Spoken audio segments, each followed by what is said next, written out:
بسم الله الرحمن الرحیم السلام علیکم. زموږ کوم ټاپک ته هغه د الجبریک ایکسپریشن. نن موږ کوم څلورم نمبر چپټر دی د کلاس 9 KPK بورډ هغه به چالو کوو. نو موږ په دې کې صرف کوم بیس خبرې دي نو هغه به وایو. که بیا هم تاسو څه ټاپک کې انټرسټډ وای هغه ساينس باره کې وي یا سجنه ټاپک وي نو ماته کمنټ باکس کې کمنټ وکړئ. نو سره د خپل لیکچر طرف ته چکم دی الجبریک ایکسپریشن. نو سره د کوم میتھمیټیشن دی چې هغه په پیل ځل باندې الجبریک ایکسپریشن انټروډیوس کړي وو چې هغه نوم دی الخوارزمي او دا یو مسلم میتھمیټیشن دی الخوارزمي. فل نیم از محمد ابن موسی الخوارزمي.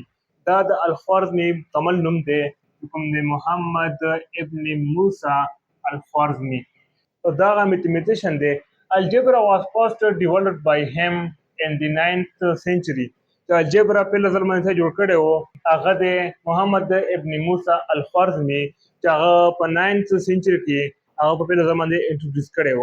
دریم نمبر پوینټ ته چې هغه د he was a Persian mathematician from Baghdad.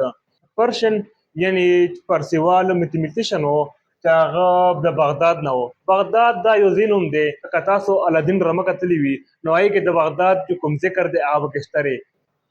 his book الکتاب المختصر فی حساب الجابر والمقبله دا د دې کتاب نوم دی.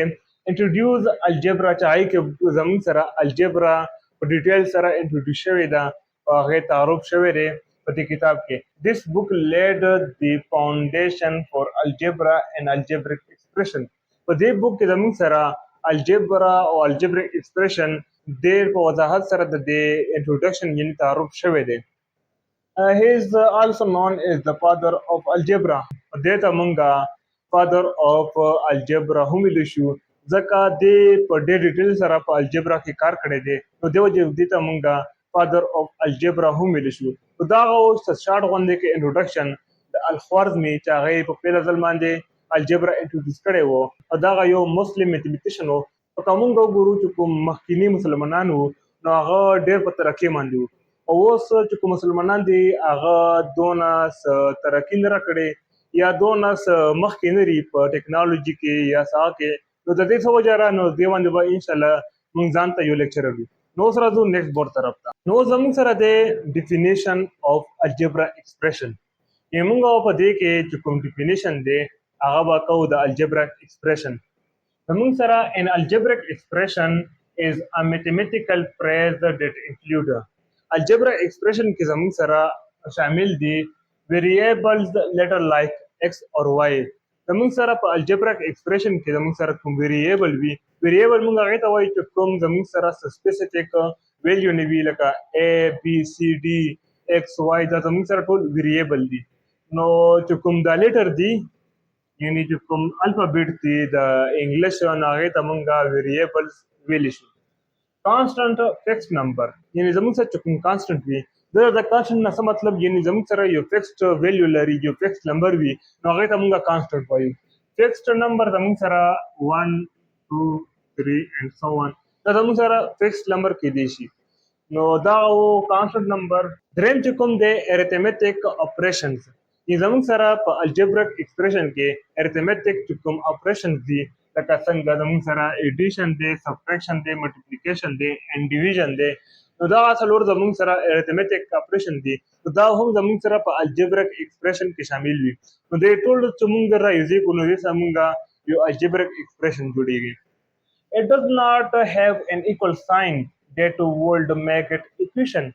زموږ سره په الجبرک ایکسپریشن کې ایکوال ساين نه وي که چېرې موږ پکې ایکوال ساين ولګو نو دا زموږ سره ایکویشن ته کنورټ شي. نو په ایکویشن او په ایکسپریشن کې دا یو ډیفرنس دی چې په ایکسپریشن کې زموږ سره ایکوال ساين نه وي او په ایکویشن کې زموږ سره ایکوال ساين وي. زموږ سره دا اهم پوینټ دی زموږ سره په ایکسپریشن کې الجبرک ایکسپریشن کې زموږ سره ایکوال ساين نه وي او که چېرې زموږ سره ایکوال ساين راغو نو هغه زموږ سره ایکسپریشن پاتې نه شو نو هغه زموږ سره ایکویشن شو. نو سره اگزامپل طرف ته چې په اگزامپل باندې ځان پوي کو چې الجبرaic expression څه ته وایي. کومه وګورو 3x + 5 نو په دې کې زموږ سره ویریبلز هم شته کانسټنټ نمبر هم شته اینڈ ارثمیټک اپریشن هم شته.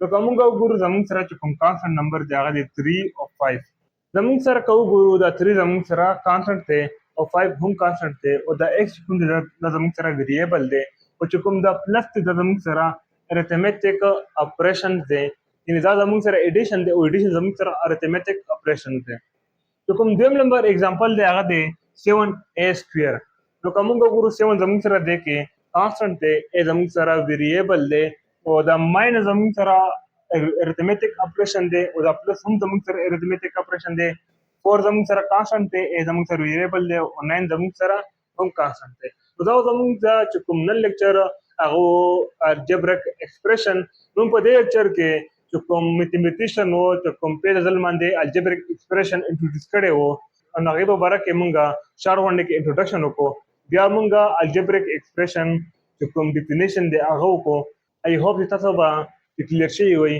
کبیا هم تاسو سم مسلې وي سم مشکل وي نو ماته کمنټ باکس کې کمنټ وکړئ والسلام